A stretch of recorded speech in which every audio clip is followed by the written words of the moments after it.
The movie opens with Marcus Young Caesar and his friends who are on their way to rob a Colombian store. They make a boy pose as a delivery person and break into the store when the security opens up. Marcus' mission is to get the money and leave without hurting anyone, while Bama is ever ready to kill anyone who tries to get in the way. When they get a few notes, Marcus asks them to leave, but Bama says he wants more and threatens to kill the woman if she doesn't bring out the rest of the money. Just then, their neighbor arrives and starts shooting at Marcus and his friends. Their car arrives and Marcus uses the boy as cover and escapes. They share the money and go their separate ways. When Marcus gets to his streets, a man attacks him and shoots him several times. We are taken back to when Marcus was a kid. His dream was to be a rapper. He lived with his drug-dealing mom, Katrina, who bought him everything he needed and spent most of his time in his grandmother's house. In there were his grandparents, uncles, aunties, and cousins. Katrina's mom complains about the way she always leaves her son to do other things and tells her to make time for Marcus, but she says nothing about it and gives Deuce some money to treat his nephew well. Katrina then put a smile on Marcus' face, promising to get him a new pair of sneakers. Marcus had a crush on Charlene, a hood girl and top of everything. He made a love song for her. Katrina hears him singing the song and lets him make a promise that he will treat girls right. Charlene's parents hear the song and send her away to live with her grandparents. That night, Katrina was also attacked at home and burnt with a picture of her and Marcus' dad. Marcus is now living in his grandmother's house. His way of living changed as he wasn't getting all the things his mom used to give him anymore. He gets into a fight with his Uncle Deuce for pouring water on him while he is asleep.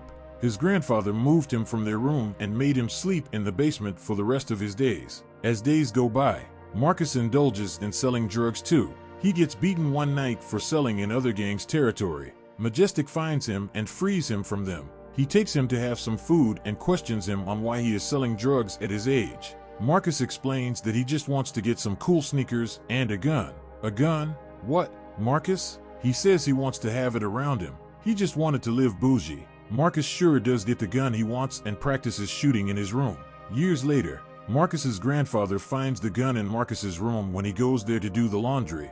That aside, he goes to school with drugs and gets caught. He is slapped with a fine of $500. His grandfather scolds him for his change in behavior, and he uses that as a reason to move out of the house. He goes back to selling drugs, but this time in large quantities for the overall boss, LeVar. Majestic walks the crew leaders, including Marcus, on how to handle stuff in their crew to make more money. Marcus' crew included Antoine, his close friend, Justice, and Carol.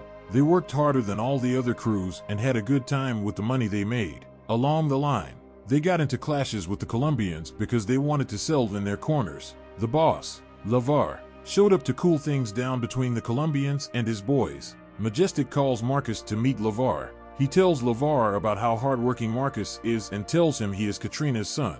LeVar congratulates him and heads on to settle matters with the Colombians. Marcus saves enough money and buys himself a car. While driving in town one day, he spots Charlene and goes after her. He takes her to a restaurant and they talk about their childhood puppy love. Marcus' crew joins them later and wonder why he isn't working like always and rather chilling with a lady. Charlene smiles and asks about the work he does. He tells them he's their boss and he is into rapping. The waitress gives Charlene a nose tap, signaling to her that they are not who they say they are. Marcus takes Charlene to a club together with his crew and other friends. As the music is playing, the Colombians unleash bullets and cause chaos. Antoine gets shot and is rushed to the hospital. Marcus eventually takes Charlene to his place to spend the night and they get intimate. They visit Antoine the next day and get to know he won't be able to walk again.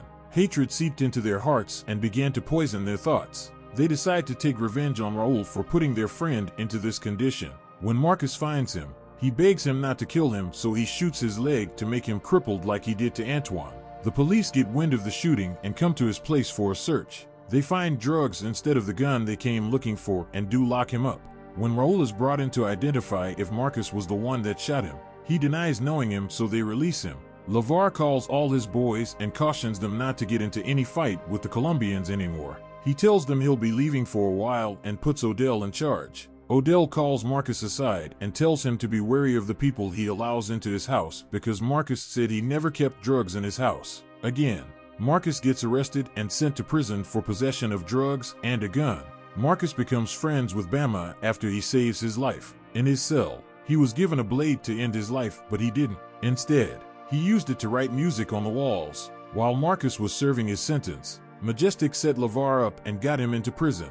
He then accuses Odell of doing that and ends his life in the presence of all the dealers. Majestic starts living a posh life, and anyone that tried getting into his way either got shot or disappeared. The Colombians attack his crew and leave a message with Dangerous to pass it on to him. Marcus makes a song while in prison. Everyone hails him for his talent, and Bama offers to be his manager when they get out. Charlene visits Marcus and informs him that he's going to be a father. Marcus is happy about it and tells her to keep it because he loves her. Bama is released, and months later, Marcus also completes his term and gets released. Majestic waits for him outside and asks him to be his number 2, but Marcus refuses politely and tells him he wants to focus on his music. Marcus then introduces his manager, Bama, to him and leaves with Justice. On their way, Bama gets into a heated argument with Justice because of how he's always fidgeting behind him. Marcus calms him down and assures him Justice is real, but he informs Majestic of Marcus' every step.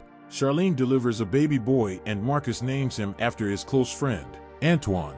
He goes on with his music career and starts gaining recognition. When Dangerous hears Marcus' current song, he gets angry and decides to do something before he is overthrown by Marcus. When Justice tells Majestic the meaning behind Marcus' song, he threatens to kill his son and tells Charlene to make Marcus apologize before he does something. Marcus hears this and wonders how Majestic got to know about it. He orders Bama to secure his family and decides to make another song on how Majestic snitched on LeVar and killed the police officer, all to humiliate him some more. Majestic's blood boils when he hears the song and decides to end his life for good, not leaving Bama out. His attempt to kill Bama doesn't work, and from that day onwards, they watch their steps. Since Majestic tried all sorts of ways to kill them and none worked, he made sure they didn't get the record deal they needed. Stranded, Bama comes up with a robbery idea to get them the money they need. They target a Colombian store and break into it using a little boy. That's the scene which opened the movie. Marcus gets shot several times on his street, and after the last shot,